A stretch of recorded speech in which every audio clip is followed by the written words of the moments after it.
as a final chapter in this account of my father's life in American music, I would like to talk about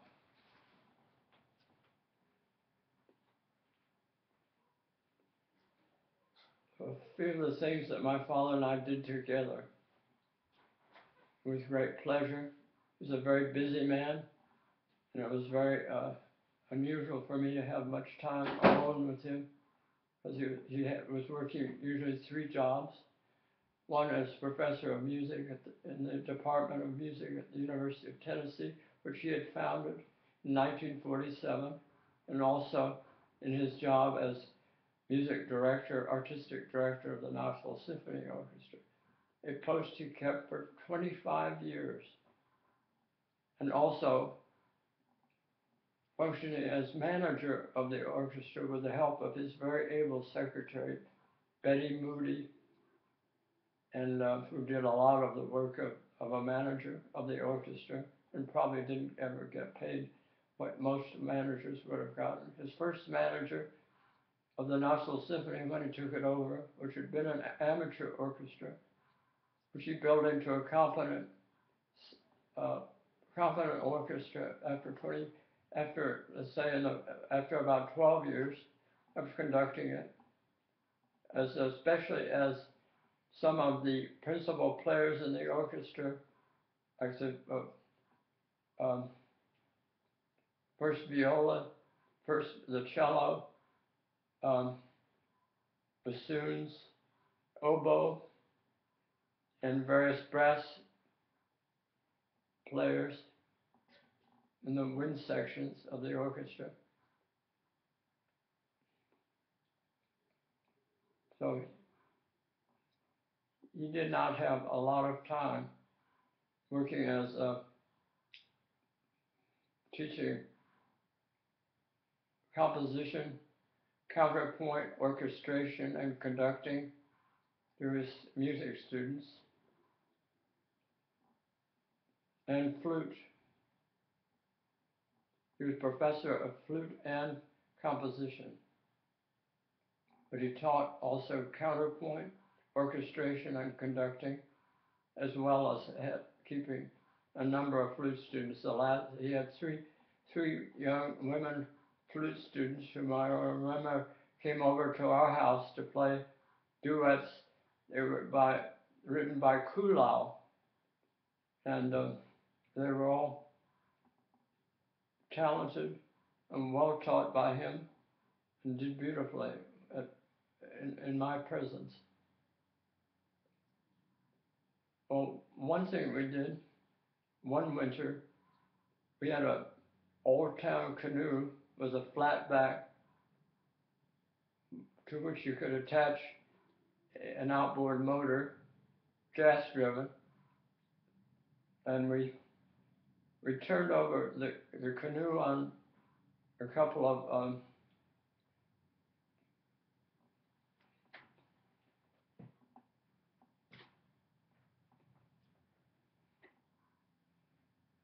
of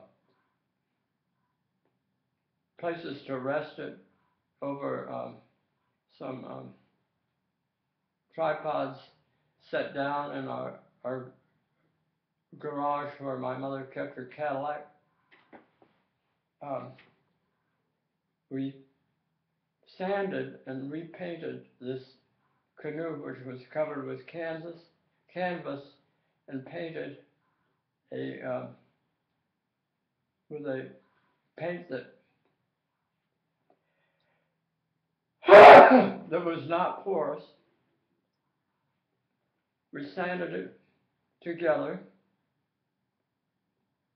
and repainted it and let it dry there in our basement garages, which one entered through the furnace room, and next to that a storeroom where a lot of my grandfather, David Ellsworth's tools. He built about 400 houses in Argos, Indiana. He had a great chest full of tools, those planes, all sorts of hammers and screwdrivers and um,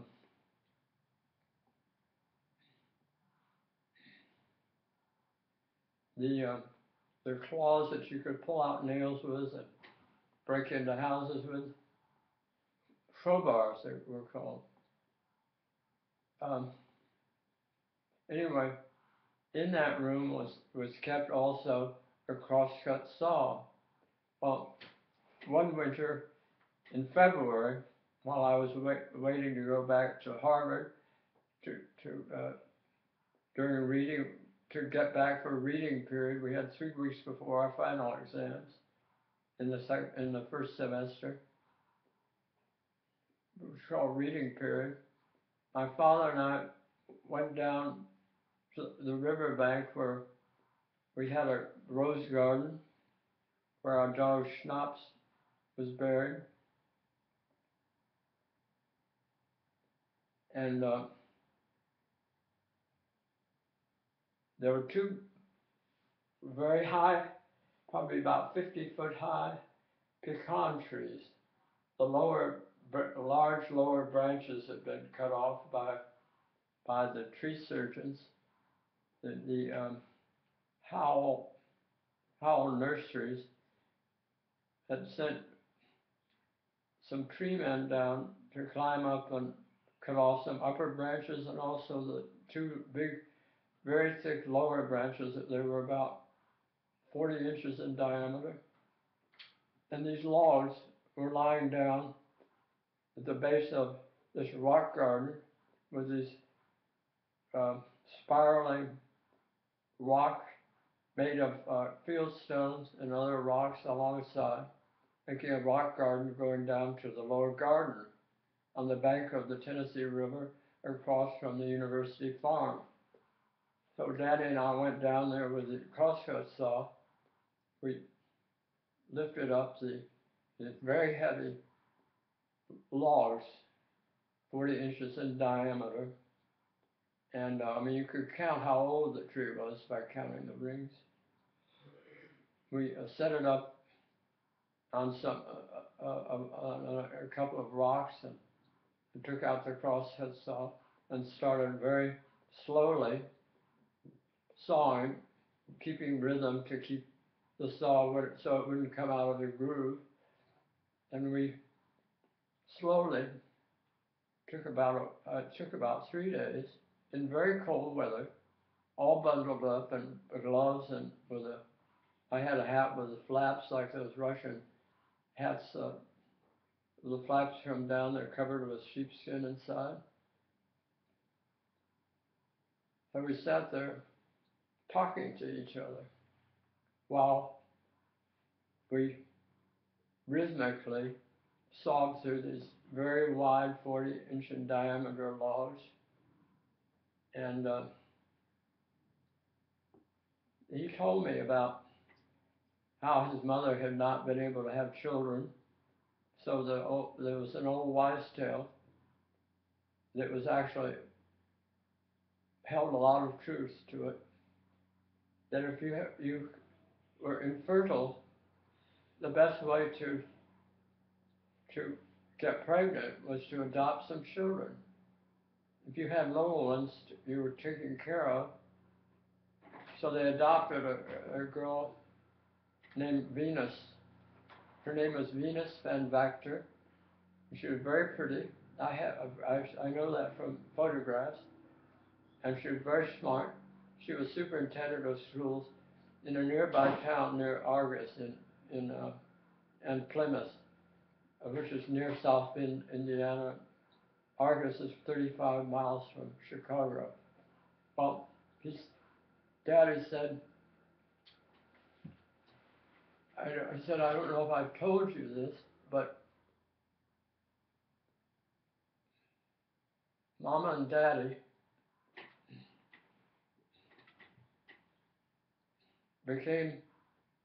studied how to become midwives. They were midwifery. You could write to the government printing office in Washington and get books to instruct you how to do certain things, like to heal erosion, to do contour plowing, and other very practical measures carefully described in these books from the government printing office. Well, they learned how to be midwives. I mean, my grandmother was 4'10". My grandfather at 6'4" thought he was too tall, so he married some woman trying to equalize what he thought was too tall. He had come out, he had had a factory, a woodworking factory, which made porch columns, and had been doing quite well. He'd invented a way of doing these slats, which were rounded on one side and squared off on the inside. He would attach a cable and be able to tie it up with a winch so that it would pull these slats together to make perfectly formed porch columns. And many of the houses that he built in Argus, 400 of them, used these porch columns. But in the First World War, he came out as a pacifist. And one time he's in a meeting of some people in town talking about politics.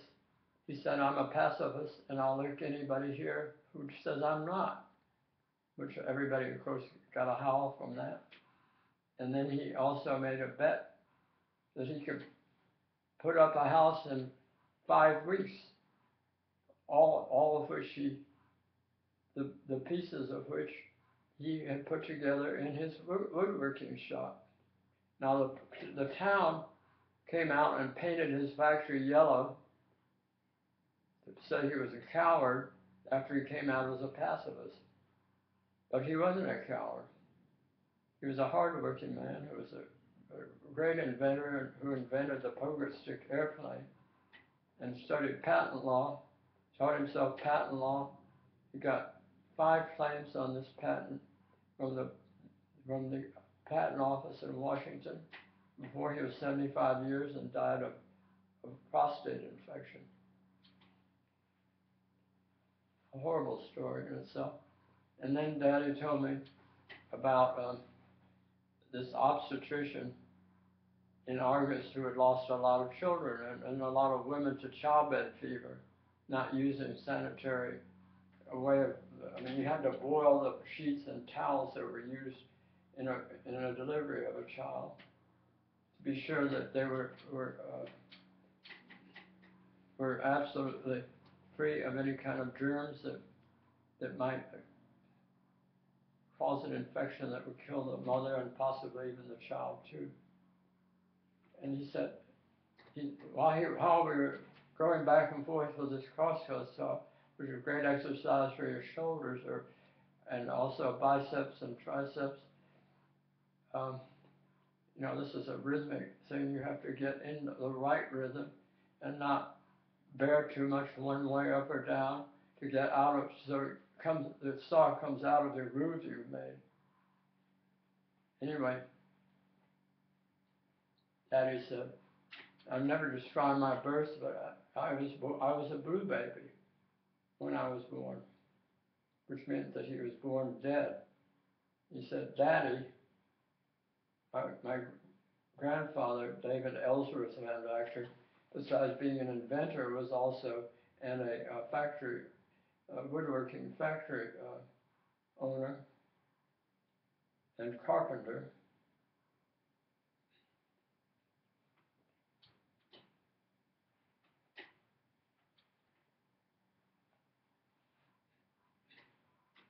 He could do mental algebra with an 8th grade education. And he put together this great invention of the plane that could fly straight up and then with a seat on swivels, then go horizontal. And it would fly straight up off of the deck of an aircraft carrier and then go horizontal. It's called a pogo stick. The Navy copied the patents and already had it in manufacture by the time the patent ran out, which I think was 17 years in those days.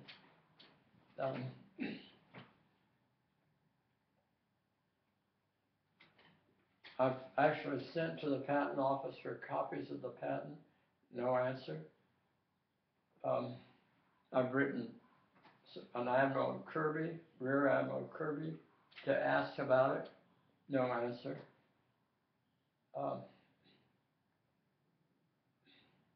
I don't know enough about patent law to claim it was a patent infringement, but he said, my father blew air into my lungs and then I breathed. He gave me the kiss of life by blowing air into my lungs. So my grandparents, Matilda, whose maiden name was Fenstermacher, Matilda Fenstermacher Van Vactor, and my grandfather, David Ellsworth Van Vactor, delivered probably 300 children in Argus. And as preacher, who had the responsibility of burying, laying to rest and interring some of the members of his church. This is before the family moved to Chicago from Argus and to Evanston, so Evelyn, his sister, could go to Northwestern, because at Northwestern there was what was called a ministerial dispensation, which meant that the children of preachers could get about 40% off tuition. And my father went there too, following after Evelyn, who graduated from Northwestern. Her sister, Anna Catherine, had gone to art school in Indianapolis. And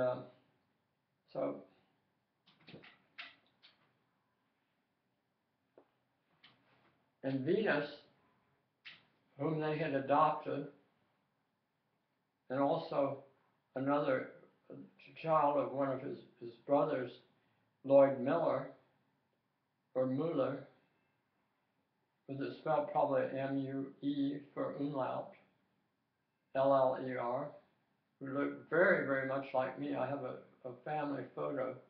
He looked amazingly like me, but obviously no relationship to me, directly or indirectly. So Venus became superintendent of schools in the system she taught in. And my grandfather used to say to her, Venus, you're the smartest girl that ever passed through the Argus school system. And she was, of course, delighted for him to say things like that. A very pretty girl. There was a picture with my father that I found. I think I still have it. Anyway, so Daddy and I would continue talking as we were sawing, and finally we sawed through the log and went and set it back up where you could sit on it in the garden, at the bottom of the rose garden. We set it up there, and then about 3 weeks later, the river came up, and all these logs we sawed in half together in February in the cold floated off again, because periodically in the TVA, the Tennessee Valley Dam System, the dams would be opened and the river would rise, and not just from rain, but just as a way of avoiding floods when there were heavy rains. There were often tremendous storms that would come down from the foothill hills of the Smoky Mountains, and I mean really violent storms, which is sometimes, you hear our trees falling and the whole ground shaking around the house, when a great log or branches off of our hackberry tree or one of the other trees. We also had in addition to the pecan trees, whose logs we'd been sawing in half and then floated off.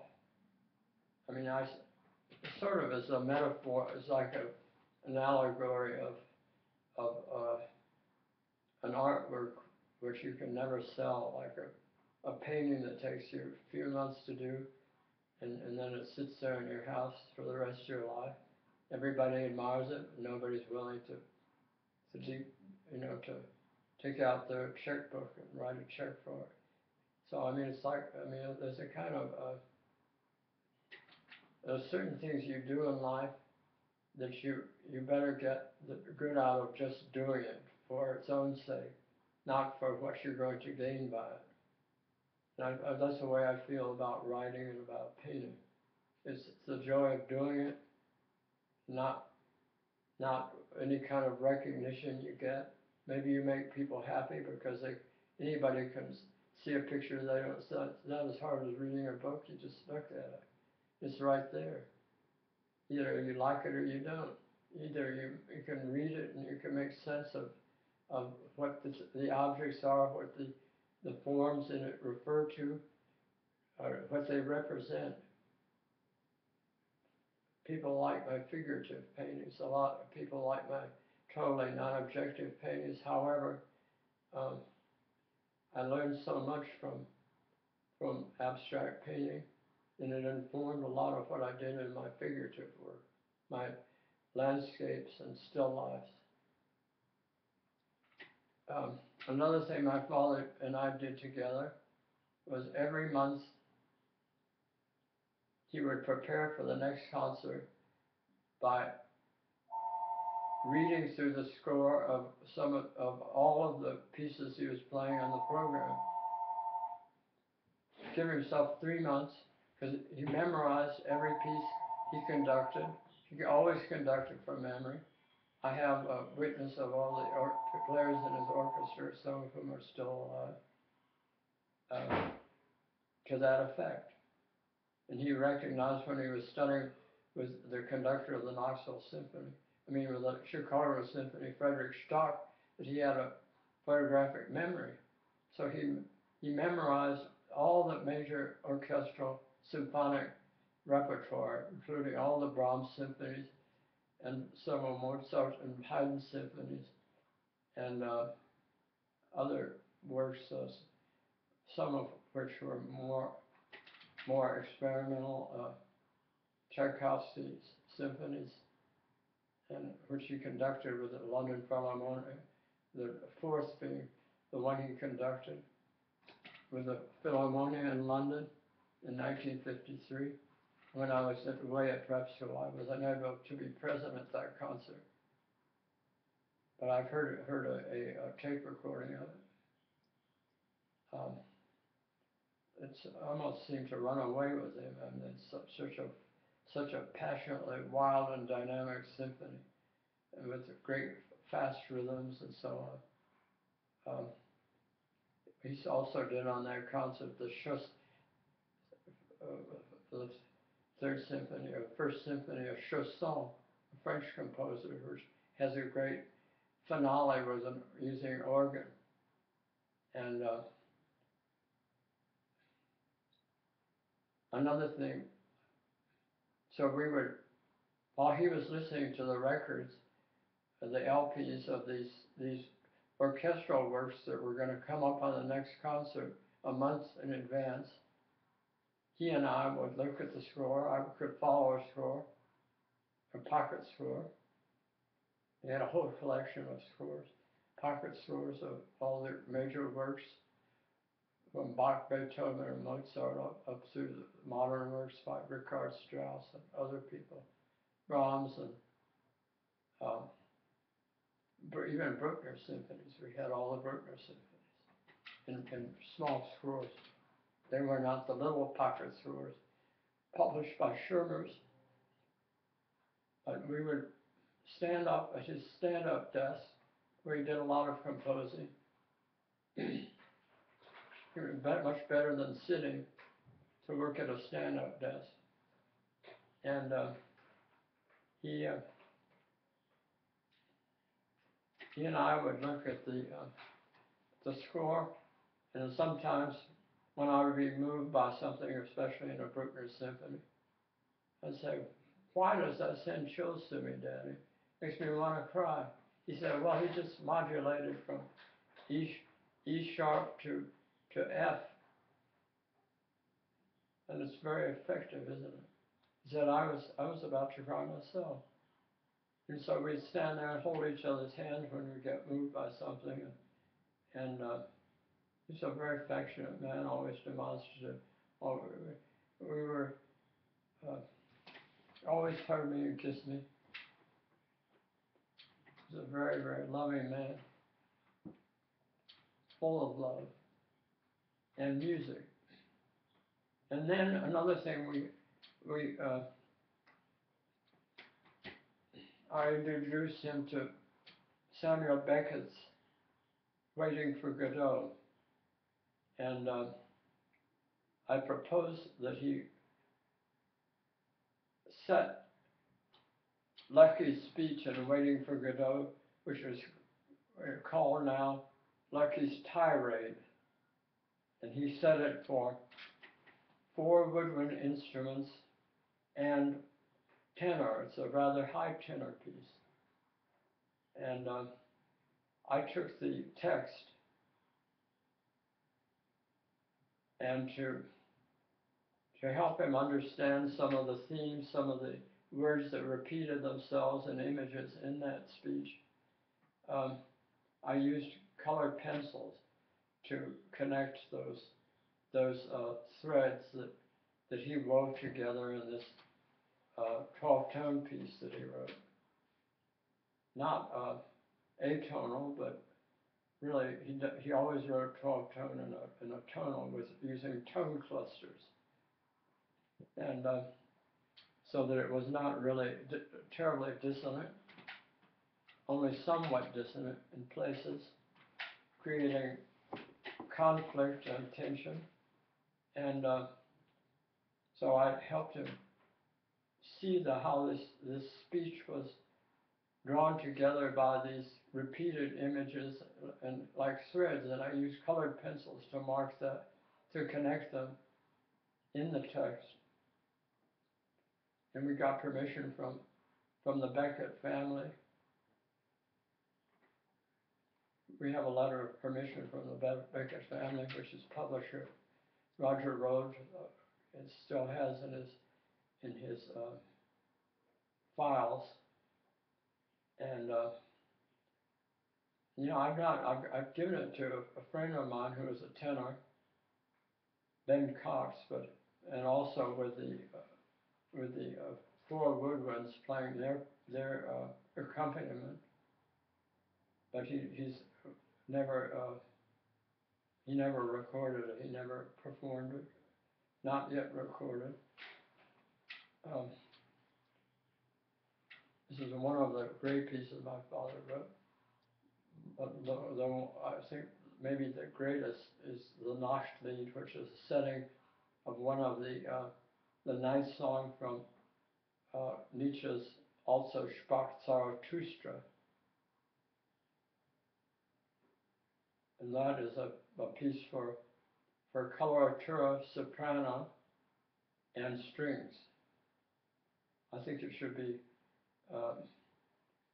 arranged for piano 4 hands and soprano. It's a beautiful, beautiful piece. One of his absolute best. And also in an earlier chapter, I talked about his very accessible and choral work, The New Light. How this writing, he in Spain, traveling there for 6 weeks with my sister and her friend Riva Borenstein. He heard a lot of flamenco music, and so that the solo trios by by the sopranos and tenors and baritones and basses in the New Light were really in the style of flamenco singing because of this tour of Spain, going to bullfights almost every day, which horrified my sister. She was very against that killing of the bull. It had a big influence on the style of choral writing for the voices. He'd also written another big piece commissioned by the Indianapolis Symphony, conducted by Fabian Savitsky, called the Credo. Now these two pieces, now the New Light was very accessible and very pleasing to audiences. It was a big success when it was played by the Knoxville Symphony, and probably a chorus put together either the Knoxville Choral Society or possibly the Choral Society that did his episodes in the life of Jesus Christ, which is for double chorus and large orchestra. But he'd also written another cantata, the Cantata for Treble Voices, from, I don't know the text, it was written in Spanish, one of his most beautiful pieces, and he used a lot of that music in the music that we used in the movie My Sister and I made, called Jungles. Cameraman was Richard Edlund, who later won 4 Oscars for Star Wars and Poltergeist, and also a Technical Achievement Award, Oscar. That music was used in Jungles, some of the Cantata for Treble Voices, and also another thing we collaborated on. I started speaking of this new chapter as the various things we did together. Well, one night I had a dream that I had found some marijuana, and I stopped at a place where I could smell people smoking marijuana, and I heard this wonderful tune coming out of it. Now I can't remember the tune, but I got up. It was about 4 in the morning. Went downstairs, went to the piano. I pecked it out on the piano, and I wrote it down. My father always got up about 5:30 when he'd have his tea and fresh orange juice, and then he'd start to write. He'd write probably for 5 hours before he'd go down to teach, or go down to the symphony orchestra later after teaching, and work on all the things that needed to be managed and planned, and fundraising and his budget, which he would propose to his board of directors every month. So he came downstairs, and I said, "Daddy, I've got a tune." So he came down and he read what I'd written down. He pecked it out on the piano. And by the way, every piece he wrote, he tried to play for me on the piano in his rusty fashion. I mean, he knew the piano. He knew how to write for the piano, but he could not play it very well. So it was sort of hunt and peck. And I get up, and he'd talk about the structure of the work and what he was trying to accomplish. And every piece he wrote, he did that for me. That's one of the things we did together. And then when I would hear it, I mean, I'd hear the piece finally, either performed, where he recorded most of his music, and a lot of other American composers, were the Frankfurt Radio Orchestra, or Hessen Rundfunk Orchester. I'd hear it later, having had it explained to me and talked about. And anyway, so he played the piece for me on the piano, and he said, well, I think I'd do a little of this, I'd add a little of that, and decorate it a little bit. And so, it all sounded good to me, anything he could add to it. Well, he used that as the theme of his saxophone concerto. So that was one thing we collaborated on, that I was able to contribute to his musical product. And so I was very proud. I loved it when I heard it. I forget who played the saxophone. He also has, there's a beautiful, beautiful saxophone passage in his band piece, or his piece for symphonic band called The Elements. But I found that the saxophone concerto was very satisfying and a sort of sprightly, happy work using my tune. I was very proud. I also, he had asked me for his choral symphony, Walden, for large orchestra and double chorus. He asked me to go through one of his favorite pieces of writing, Henry David Thoreau's Walden, one of my favorite works too, and one of the greatest pieces of prose written by any in America, a keystone of American literature, which I taught at Milton Academy.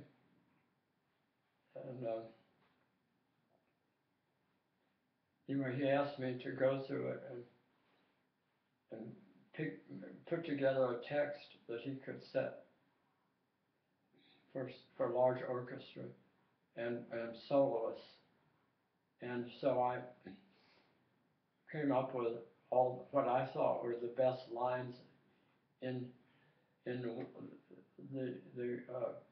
300-page long work by Henry David Thoreau, who had also was a Harvard graduate, and part of the very transcendental movement framed of Emerson's, the Alcotts, and other important people from Concord, Massachusetts. So I chose the best lines, my favorite lines, and merely typed them out, got them typed out. And for that reason, he dedicated his Fourth Symphony, Walden, to me. Very proud of that. And a terrific piece, I think. Wonderful brass writing. Great finale with a tremendous rhythmic impulse behind it. So those are the things we did together. Sawing those logs, which later floated off downriver or upriver to the west, where the sunsets were always rosy red, and in the winter months, where we had a great view from our house over the river, which sat as high as a little chateau on a hill and above the rock garden and the rose gardens on the banks of the Tennessee River. And watching how that series of dams in the Tennessee Valley were used to avoid floods, I thought that South Carolina could take some lessons maybe to avoid flooding. They have a system of dams which have been breaking and bursting and then letting loose this huge gushing gallons of water that would, I think about 14 people died in their cars mostly when all the roads were closed, 400 roads closed. South Carolina could learn some lessons from Tennessee Valley. Use the dams to release water so they don't get too full when there's a huge deluge of torrents of rain that fills them up so they burst. Anyway, so that concludes the account of my father's life and music. Nicholas?